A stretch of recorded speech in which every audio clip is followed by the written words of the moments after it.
பிரதமர் மோடி அவர்களுடைய பிரச்சார பயண தேதிகள்லாம் முன்கூட்டியே முடிவு செஞ்சுட்டு அதுக்கு பிறகு இந்த தேர்தல் கால அட்டவணை அறிவித்தது போன்றிருந்தது அப்படிங்கிறது தான் நாடு முழுக்க இருக்கிற பெரிய பத்திரிகையாளர்கள் எல்லாருமே அப்பயே அதை சொன்னாங்க. எதுக்கு இவ்வளோ கால இடைவெளியில் இவ்வளோ இதுவாக தேர்தலை நடத்துகிறீங்க அப்படின்னு கேள்விக்கு உட்படுத்தினாங்க. அப்போ இன்னொரு காரணத்தையும் சொன்னாங்க.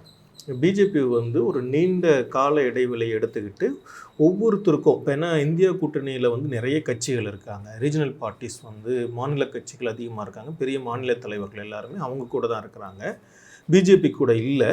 அப்போ அவங்க வைக்கிற குற்றச்சாட்டுகள் மற்றதெல்லாம் பல வகையானதாக இருக்கும்.